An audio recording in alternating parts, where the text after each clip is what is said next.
السلام عليكم ورحمة الله وبركاته. بسم الله، الحمد لله، والصلاة والسلام على رسول الله. الحمد لله. അള്ളാഹുവിൻ്റെ അനുഗ്രഹത്താൽ സൂറത്തുൽ ദുഹ 5 ആയത്ത് വരെ നമ്മൾ പഠിച്ചിരിക്കുകയാണ്.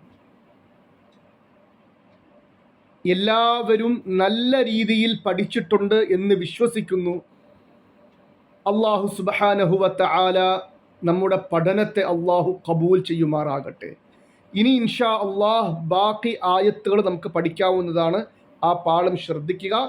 അല്ലാഹു സുബ്ഹാനഹു വ തആല നമ്മുടെ പഠനത്തെ അല്ലാഹു ഖബൂൽ ചെയ്യട്ടെ. അല്ലാഹു മുന്നോട്ടുള്ള പഠനം അല്ലാഹു നമുക്ക് എളുപ്പമാക്കി തരട്ടെ. ആമീൻ. പാഠം ശ്രദ്ധിക്കുക.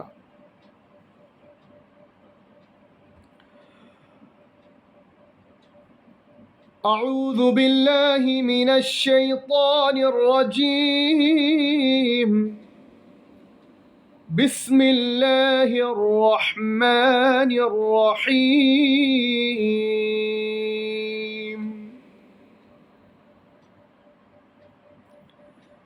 ألم يجدك يتيما فآوى. എന്നോടൊപ്പം പാരായണം ചെയ്യുക. അലം യജിദ്ക. യജിദ്ക അവിടെ പ്രത്യേകം ശ്രദ്ധിക്കണം, തെറ്റാനുള്ള സാധ്യതയുണ്ട്.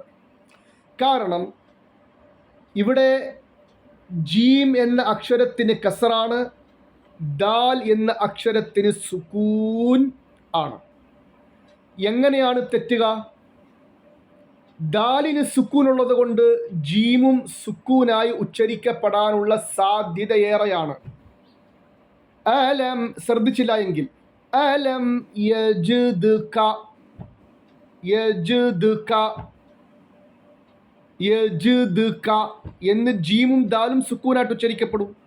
അതല്ല എങ്കിൽ ദാലിനെ കസറാക്കും, ജീമിനെ സുക്കൂനാക്കിയിട്ട്. എങ്ങനെ? അലം യജ്ദിക, അങ്ങനെയും ഓതിപ്പോകും. അപ്പോൾ അതൊന്നും ഉണ്ടാവാതിരിക്കാൻ വേണ്ടി പ്രത്യേകം ശ്രദ്ധിക്കണം. ജീമിന് കസറാണ്, ദാലിന് സുക്കൂനാണ്. അലം യജിദ്ക. യജിദിക അതുപോലെ ദാലിന് കസറാകാനുള്ള സാധ്യതയുണ്ട്. യജിദി യജിദിക എന്നാകാനുള്ള സാധ്യതയുണ്ട്. യജിദി ജീമിന് കസർ, ദാലിനും കസർ. ആ ഒരു ഒഴുക്കിലങ്ങ് ഓതിപ്പോകാൻ സാധ്യതയുണ്ട്. അതുകൊണ്ട് അതൊക്കെ ശ്രദ്ധിക്കണം. അതുകൊണ്ട് പ്രത്യേകമായി ശ്രദ്ധിച്ചു വേണം ഓതാൻ വേണ്ടി. ജീമിന് കസറാണ്, ദാലിന് സുക്കൂനാണ്.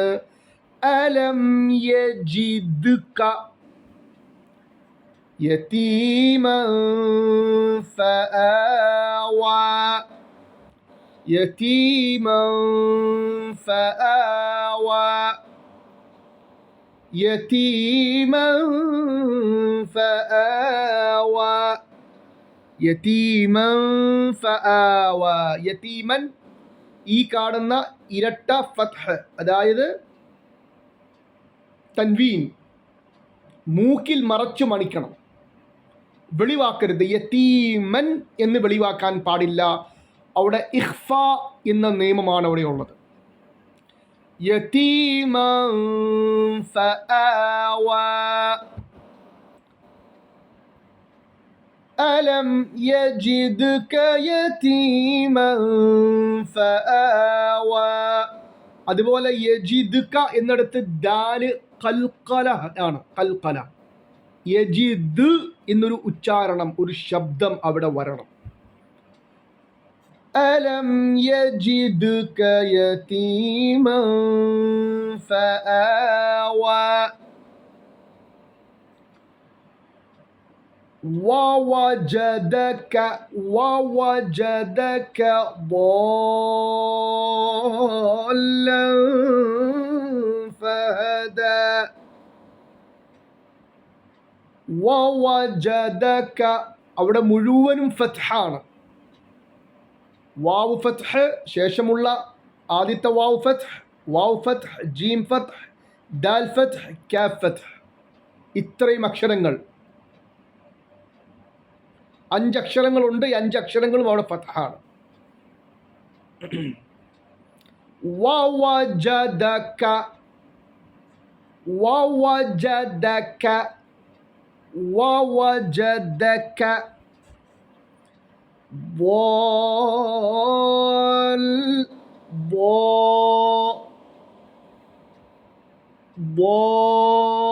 നാവിൻ്റെ അരികു ഭാഗം, അണപ്പല്ലിൻ്റെ ഭാഗത്ത് മുട്ടിച്ചുകൊണ്ട്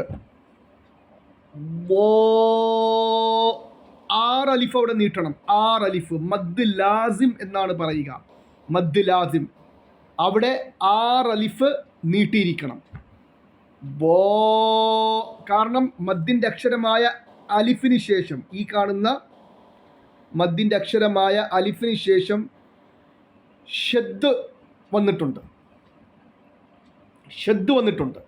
ഷദ്ദുള്ള അക്ഷരം വന്നിട്ടുണ്ട്. അവിടെ ലാമിന് ഷദ്ദാണ്. അപ്പോൾ അവിടെ നിർബന്ധമായും 6 അലിഫ് നീട്ടിയിരിക്കണം. ഫഹദ, ഫഹദ,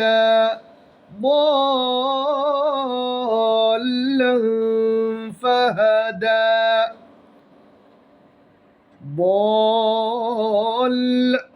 അവിടെ ലാമിനെ കട്ടിയാക്കുക മാത്രം ചെയ്താൽ മതി, മണിക്കാൻ പാടില്ല. എന്ന് ഉച്ചരിക്കാൻ പാടില്ല.